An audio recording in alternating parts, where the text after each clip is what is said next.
मैं तो कह रहा हूं कि जिन्ना कहीं भी होंगे सोच रहे होंगे कि जो जीते जी मैंने नहीं पाया, भाजपा वालों ने मुझे मरने के बाद दे दिया। छात्रों पे आंसू गैस के गोले क्या मांग रहे थे? चांद नहीं मांग रहे थे, नौकरी मांग रहे थे। और वो 2 करोड़ वाला भी नहीं मांग रहे थे, कह रहे थे बाकी वाला बचा हुआ दे दो। कि बेवफा बावफा नहीं होता, बेवफा बावफा नहीं होता, वरना इतना बुरा नहीं होता। हमने तो सोचा था, बाद लुटने के ये पता चला कि रहजन रहनुमा नहीं होता।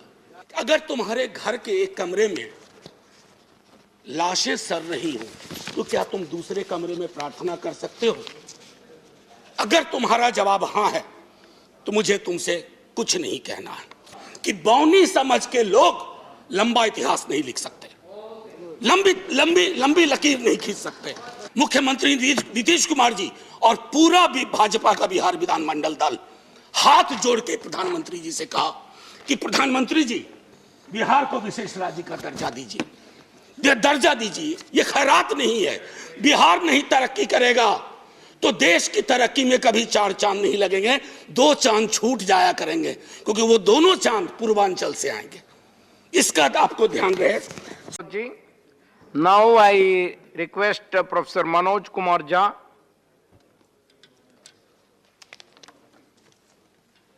शुक्रिया वाइस चेयरमैन साहब, thank you so very much.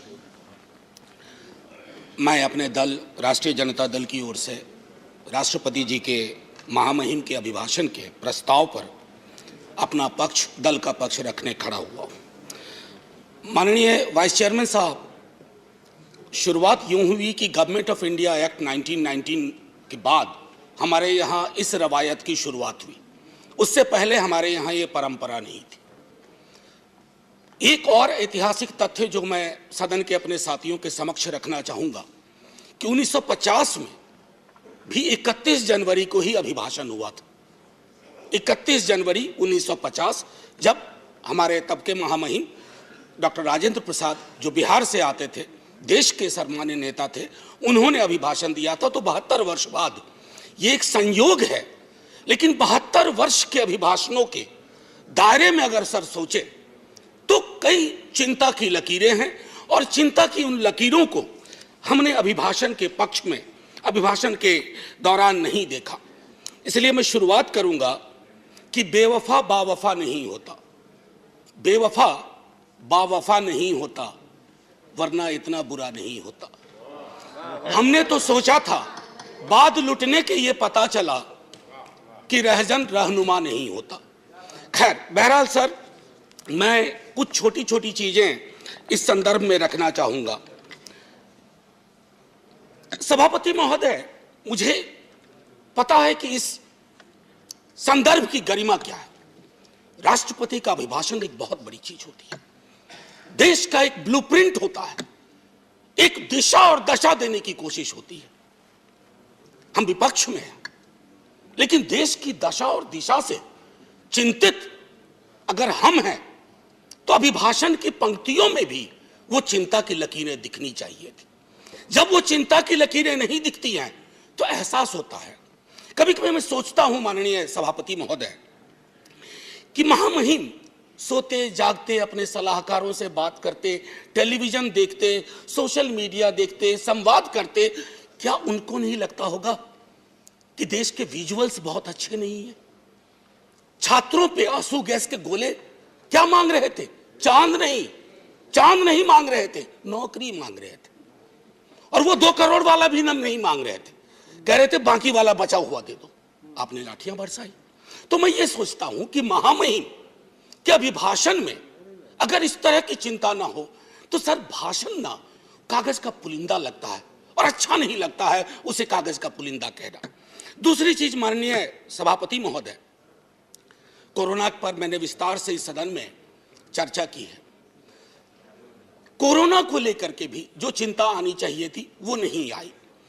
अब आइए अर्थव्यवस्था के बारे में मैंने कहूं, बजट को उसके लिए मैंने तय किया हुआ है, लेकिन मेरा मानना है कि सन 50 से लेकर अब तक किसी की भी सरकार हो, मैं जानता हूं ये लिखा कहां जाता है, लेकिन जहां लिखा जाता है मैं आग्रह करूंगा कि अगर हम सोच सके सत्ता पक्ष और विपक्ष, तो राष्ट्रपति के अभिभाषण को दलीय दायरों से ऊपर कर दीजिए। राष्ट्रपति का अभिभाषण कल को आपकी सरकार ना हो, ये मैं अपील बाकी लोगों से भी करूंगा जो सरकार में आएंगे कल को, कल नहीं आएंगे परसों आएंगे, कभी तो आएंगे। मैं सिर्फ ये कहना चाहता हूं कि सर अभिभाषण को एक नॉन पार्टीजन डॉक्यूमेंट बनाइए, नॉन पार्टीजन डॉक्यूमेंट। राष्ट्रपति देश के राष्ट्रपति हैं, उनके सरोकार में देश का सरोकार दिखना चाहिए माननीय सभापति महोदय। अब दिक्कत ये होती है ना माननीय सभापति महोदय कि अभिभाषण में सर्वेश्वर की एक लाइन थी सभापति महोदय, अगर तुम्हारे घर के एक कमरे में लाशें सड़ रही हो तो क्या तुम दूसरे कमरे में प्रार्थना कर सकते हो? अगर तुम्हारा जवाब हां है तो मुझे तुमसे कुछ नहीं कहना है। इसी यही रख करके बात मैं खत्म करता हूं इस संदर्भ के। सर पैरा 4 माननीय राष्ट्रपति जी के अभिभाषण का है जो कहता है remembering the past and learning from it. Sir इतिहास की एक अपनी स्मृति होती है और स्मृतियों का एक इतिहास होता है और विश्व इतिहास गवाह है सर, जिस किसी ने भी अतीत की स्मृतियों के साथ छेड़छाड़ करने की कोशिश की, उसको बदलने की कोशिश की, वो इतिहास के फुटनोट में चले गए। इतिहास नहीं बदला, वो इतिहास के फुटनोट में चले गए। नेताजी सुभाष बोस, अरे देश के नेताजी हैं, आपने उनको इंपीरियल कैनोपी में रखने का, अगर नेताजी कहीं से आ जाते हैं तो कहते कैनोपी मत रख भाई, दिलों में रख, दिलों में रख। मैं ये इसलिए कह रहा हूं, मैंने नेताजी की चिट्ठियां पढ़ी हैं नेहरू जी के नाम, मैंने नेताजी की चिट्ठियां पढ़ी हैं बापू के नाम, मैंने नेताजी की चिट्ठियां पढ़ी हैं तमाम उस दौर के लीडर्स के नाम। कहां कद था नेताजी का, नेहरू जी का, बापू का, पटेल का, और विवेचना कौन लोग कर रहे हैं? मैंने इसी सदन में कहा था कि बौनी समझ के लोग लंबा इतिहास नहीं लिख सकते, लंबी लकीर नहीं खींच सकते। एक बार चिंता करिएगा सर, मैं ये कह रहा हूं कि बापू के राम की संकल्पना करिए। अच्छा, इससे पहले एक हल्के में एक बात कहूं माननीय सभापति महोदय, मैं कभी कभी सोचता हूं 1952 में पहला चुनाव लड़ा हमने सर, 52 में हम पार्टीशन से निकल के आए थे, पीड़ा थी बहुत, लाखों लोग मारे गए उधर और लाखों लोग मारे गए इधर। लेकिन सर 52 का चुनाव हुआ था समावेशी विकास पर, रोजगार पे। 70 साल बाद हम चुनाव लड़ रहे हैं किस चीज पे? देख लीजिए। मुझे तो कभी कभी ताज्जुब होता है कि पाकिस्तान में चुनाव हमारे नाम पे नहीं होता है, लेकिन हमारे यहां चुनाव पाकिस्तान के नाम पे होता है। अब मैं तो कह रहा हूं कि जिन्ना कहीं भी होंगे सोच रहे होंगे कि जो जीते जी मैंने नहीं पाया, भाजपा वालों ने मुझे मरने के बाद दे दिया। ये मैं समझता हूं हम सब के लिए सर चिंता का विषय होना चाहिए। सर मैंने कहा था कि बापू के राम, जब इतिहास की बात करते हैं सर, ये किताब है प्रार्थना खंड, बापू की किताब है, बापू की प्रार्थनाओं का संकलन है। मैं आग्रह करूंगा सब पढ़ें। जब नोआखोले से लौट के आए बापू, बहुत पीड़ा थी, उन्होंने अपना प्रार्थना बदल दिया। वो प्रार्थना भजमन प्यारे सीताराम की जगह भजमन प्यारे राम रहीम, भजमन प्यारे कृष्ण करीम। आप क्या कर रहे हैं? कृष्ण और करीम के बीच में कटीली दीवार लगा रहे हैं, राम और रहीम के बीच में दीवार लगा रहे हैं। ये दीवारें आज हो सकता है ताली दिलवा रही हो, आप मिट जाएंगे, ये दीवारें भी मिटेंगी, वक्त की बात है। बस एक बार सोचेगा जरूर, क्योंकि बापू पे माल्यार्पण आप भी करते हैं और बहुत, बल्कि आप चश्मे पे कर दिया, आपने महदूद कर दिया। बापू का चश्मा लीजिए, बापू को चश्मे में मत रखिए, ये मेरा आग्रह होगा। एक चीज तो ये थी सर, माननीय सभापति महोदय, कोविड के संदर्भ में मैं बोलूंगा नहीं, मैंने पहले ही कहा, इश्तेहारबाजी हो रही है। जो सरकारें, मैं सिर्फ केंद्र को नहीं कह रहा हूं, जो सरकारें कोविड के वक्त में नदारद थी, सोशल मीडिया गवाह है, वो सरकार 4 पन्ने का इश्तेहार दे रही है। अब पहले नेता लोग काम करते थे तो लोग कहते थे अरे सोच दम ईमानदार है, काम दमदार है। अब लगता है दूसरे का भरोसा नहीं, खुद ही छपवा दो, सोच ईमानदार काम दमदार। अरे लोगों को बोलने दीजिए। अब देखिए सर, दूसरी चीज कोविड के संदर्भ में मैं आपको कहूंगा, जब आप कहते हैं ना कि फलाने की तुलना में यहां इतने कम मरे वगैरह, 18 से तुलना करते हैं, सर जिन परिवारों के चिराग गुम हुए ना, उनके लिए मौत आंकड़ा नहीं है सर। मेरी बेटी की एक साथ में लड़की पढ़ती थी, 2 बेटियां थी, माता पिता 1 हफ्ते के अंदर दुनिया से चले गए। उसको नंबर बताएंगे हम कि ये आंकड़ा है तुम्हारे बाबूजी का, ये आंकड़ा है तुम्हारी मां का। ये नहीं होना चाहिए सर। इतनी तो संवेदनशीलता होनी चाहिए, सरकार किसी की भी हो सकती। सर समानता और बंधुत्व के संदर्भ में बाबा साहब भीमराव अंबेडकर की चर्चा की गई है। सर मैं क्या कहूं, ये महादेव गोविंद रानाडे लेक्चर है। बस मैं कहना, बाबा साहब ने एक बात बार बार कही थी, वो कही थी कि भैया डेमोक्रेसी को सबसे बड़ा खतरा है हीरो वर्शिप, उससे बचा लेना। लेकिन हमने क्या किया है, पूरी की पूरी डेमोक्रेसी को हीरो वर्शिप में तब्दील की है। आप कहिएगा पहले भी हुआ था, अरे जब पहले हुआ तो अच्छा नहीं था, अगर आज हो रहा है तो बुरा है। क्या हो गया सर, आजकल देखिए शब्दावली बदल गई है। वाजपेयी जी की सरकार एनडीए गवर्नमेंट कही जाती थी, या आपकी भी सरकार शुरू में जब बनी थी तो एनडीए गवर्नमेंट या बीजेपी गवर्नमेंट, अब कहते हैं मोदी गवर्नमेंट, अब हो गई है केजरीवाल गवर्नमेंट। सर ये जो बीमारी है ना, पूरी सरकार व्यक्ति केंद्रित हो जाएगी ना सर, तो डेमोक्रेसी में दिक्कत क्या हो जाती है कि डेमोक्रेसी को सबसे बड़ा खतरा कल्ट से होता है। If a leader becomes a cult, first the internal democracy is destroyed, then democracy everywhere is destroyed and everybody will suffer. आज भूपेंद्र जी ने किताब लिखी है राइज ऑफ बीजेपी। मैं समझता हूं बीजेपी कहीं अगर ऐसे हालात रहे, he has to write another book, fall of BJP. Sir अब मैं ये कहना चाहता हूं, जब प्रजातंत्र का मूल है अपने साथियों के लिए आदर और सम्मान की भावना। प्रोफेसर जी बहुत अच्छा लगता आपका टाइम। सर मैं बस एक आध 2 मिनट लूंगा, उससे ज्यादा नहीं सर। मैं ज्यादा वक्त नहीं लूंगा, इसलिए भी कि वक्त भी अच्छा नहीं चल रहा है। सर माननीय महामहिम कहते हैं प्रजातंत्र का मूल है अपने साथियों के लिए आदर और सम्मान की भावना। मैं आग्रह करूंगा सबों से, सिर्फ आपसे नहीं, हमारी शब्दावली क्या हो गई है एक दूसरे के लिए। हम युद्ध की शब्दावली का इस्तेमाल करते हैं, हम चुनाव लड़ते हैं एक दूसरे के खिलाफ। किस तरह की शब्दावली का बिहार चुनाव में प्रयोग हुआ और किस तरह की शब्दावली का अभी चुनावों में यू प्रयोग हो रहा। अरे चुनाव कोई जीते, कोई देशद्रोही नहीं है इस देश में।